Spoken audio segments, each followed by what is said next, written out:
In Nazi Germany, the role of women was shaped by a rigid ideology that placed the state above all else. Women were expected to dedicate themselves entirely to the nation's goals, their lives molded to serve its political and social demands.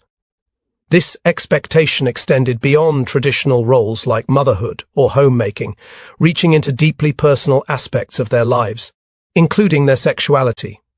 One of the most striking and disturbing ways this manifested was through the state's control over intimacy, particularly in the establishment of brothels to serve German soldiers. These institutions were not mere sidelines of the war effort, but a calculated response to a range of issues the Nazi regime faced, from the spread of venereal diseases to concerns about military secrets and racial purity.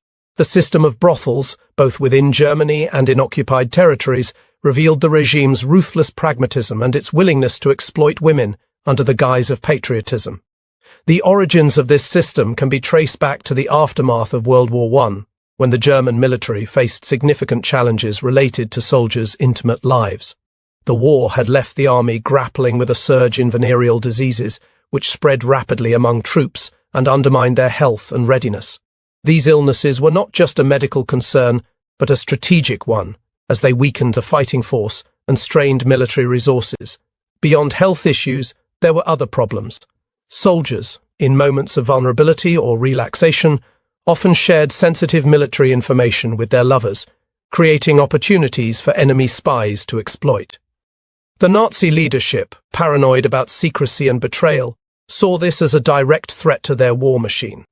Additionally, the regime was deeply troubled by the rise of homosexual relationships among soldiers, which they viewed as a moral and national failing that sapped the strength and courage of the German people. Relationships with women from occupied territories, such as those from Poland, Czechoslovakia, or the Soviet Union, were also seen as a danger, threatening the Nazi obsession with racial purity. These concerns, disease, espionage, homosexuality, and racial mixing, pushed the regime to seek a drastic solution. Rather than relying on ineffective measures like posters or leaflets warning soldiers about the dangers of unprotected sex or loose talk, the Nazi leadership devised a more direct approach: the institutionalization of brothels. By the start of World War II, a sprawling network of state-controlled brothels had been established, not only within Germany but also across occupied territories and even within the horrific confines of concentration camps. These establishments were designed to regulate soldiers' sexual behavior, ensuring it aligned with the regime's goals. The brothels were not uniform, however.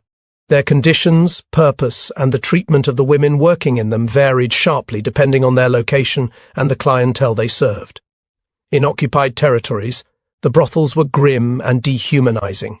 Women working in these establishments, often coerced or forced from local populations, were stripped of all rights. They were treated as disposable tools of the state, their lives valued only for their utility to German soldiers. Those who contracted venereal diseases faced a brutal fate. Rather than receiving medical treatment, they were frequently executed. This was seen as a cost-effective solution, sparing the regime the expense of medicine or the time of doctors. The conditions in these brothels were harsh, with little regard for the women's well-being. Their suffering was a stark reflection of the Nazi regime's disregard for the humanity of those they deemed inferior, whether due to race, nationality, or circumstance. In contrast, the brothels operating within Germany itself were markedly different. Here, the women working in them were often German citizens, and their role was framed as a patriotic duty. These women were classified as civil servants of the Defense Department, a status that came with a salary, insurance, and benefits. They were even provided with uniforms, and their work was governed by strict regulations, including quotas that set a maximum of 600 soldiers per month per worker, an astonishing and grueling demand. Despite the intense physical and emotional toll of such work, there was no shortage of women willing to take on these roles. This was not due to an inherent desire for the work itself, but rather the result of a pervasive and carefully orchestrated propaganda campaign. The Nazi regime had spent years reshaping German society through relentless brainwashing. Women were bombarded with messages that their bodies and lives belonged to the state, and their primary purpose was to contribute to the nation's success in any way possible. For many, Working in a brothel was presented as a noble sacrifice, a way to support the war effort and bring about the victory of Nazi ideals. This manipulation was so effective that many women genuinely believed their work in these establishments was a vital contribution to the greater good. The idea of serving the state through such intimate labor was framed as an act of loyalty and patriotism, a twisted distortion of personal agency and national duty. The selection process for these women was rigorous and steeped in the regime's ideological obsessions. Only those who met strict criteria were accepted. They had to be of pure German descent, embodying the Nazi ideal of Aryan beauty, tall with light hair, eyes and skin. Physical health was also paramount, as the demanding nature of the work required resilience. The women's working conditions varied depending on the rank of the soldiers they served.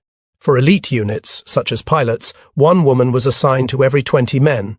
These women were expected to maintain a polished appearance, wearing neat clothing and makeup, and changing their undergarments after each encounter. For lower-ranking soldiers, such as those in the infantry or submarine crews, conditions were far less sanitized. One woman might serve up to 100 men, with bed sheets changed only after a dozen encounters, creating an environment that was both physically and emotionally draining. The logistics of the brothel system were meticulously organized. Mobile brothels followed the troops, setting up in nearby villages to provide soldiers with access during their leave. Soldiers were issued passes, pink for sergeants, blue for lower ranks, that granted them entry to these establishments. Each soldier typically received 5 or 6 passes per month, with additional ones sometimes awarded as incentives for good performance. These passes became a form of currency among the troops, with some soldiers trading them for food, alcohol, or cigarettes. Others tried to sneak into higher-tier brothels reserved for sergeants, where the women were considered more attractive and healthier. At the entrance to each brothel, soldiers were given soap, a towel, and 3 condoms, with strict hygiene protocols requiring them to wash thoroughly before any encounter. The women's workday began in the early afternoon and lasted until evening, but their preparation started much earlier, with medical checkups, meals, and exercise designed to maintain their health under the strain of their duties. Despite these measures, the toll on the women was immense. No amount of food, medical supervision, or rest could fully mitigate the physical and psychological impact of serving dozens of men each day. The system was designed to maximize efficiency and control, but it came at a profound human cost. The women were caught in a paradox. They were told their work was essential to the war effort, yet they were subject to dehumanizing conditions and relentless demands. Their bodies were treated as tools of the state, their personal desires or well-being irrelevant in the face of Nazi ideology. Among the various brothels, one stood out for its notoriety, Salon, an establishment that became legendary in part due to a film that dramatized its existence. Located in Berlin's affluent Charlottenburg neighborhood, Salon operated on a different level from the standard military brothels. Opened in the 1930s, it catered to Germany's elite, high-ranking officials, diplomats, and influential figures from allied nations. The women who worked there were not the average recruits of the military brothels. They were young, educated, and fluent in foreign languages, often possessing the poise and manners of high society. Some were even said to be married to wealthy or powerful men, drawn to the work not for financial gain but out of a sense of duty to the Nazi cause, much like their counterparts in less prestigious brothels. Salon clientele included some of the most powerful men in the Third Reich. Regular visitors reportedly included figures like the foreign minister, the head of imperial security, and the chief of foreign intelligence. Even the propaganda minister was said to have visited, though Adolf Hitler himself, who publicly condemned prostitution, never set foot in the establishment and may not have known of its existence. The Salon was rumored to serve a dual purpose, not only as a place of pleasure, but also as a hub for espionage. Stories circulated about hidden microphones in bed headboards, one-way mirrors, and agents listening in from the basement to gather intelligence on Germany's own officials and foreign allies. However, historians have found no definitive evidence to support these claims. It's likely that Salon was simply a high-end brothel catering to the Nazi elite, its mystique amplified by post-war rumors and cinematic portrayals. The Salon thrived from 1939 to 1942, its luxurious setting a stark contrast to the grim realities of the war. But in 1943, a bomb struck the building, destroying its upper floors. The establishment was forced to relocate to a less glamorous basement, losing much of its exclusivity but continuing to operate. Remarkably, Salon Kitty survived the fall of Nazi Germany, remaining open until 1954. For some of the women who worked there, the experience left a complex legacy.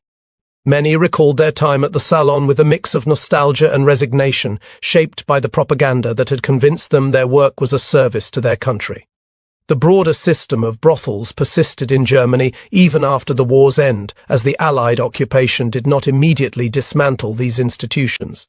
It wasn't until 1968 that prostitution was officially banned, marking the end of an era that had seen women exploited under the banner of national duty. The women who worked in these brothels, whether in Germany or occupied territories, were not driven by personal desire, but by a combination of coercion, deception, and ideological manipulation. They were told their sacrifice was for the greater good, a lie that masked the regime's callous exploitation of their bodies and lives. The story of these women is a haunting reminder of the lengths to which the Nazi regime went to control every aspect of its citizens' lives. The brothel system was not just about addressing practical concerns like disease or morale. It was a reflection of a worldview that saw individuals as mere instruments of the state. Women in particular were stripped of autonomy, their worth measured solely by their ability to serve the regime's goals. Whether in the grim brothels of occupied territories or the polished halls of Salon Kitty, their experiences reveal the profound human cost of a system built on dehumanization and control.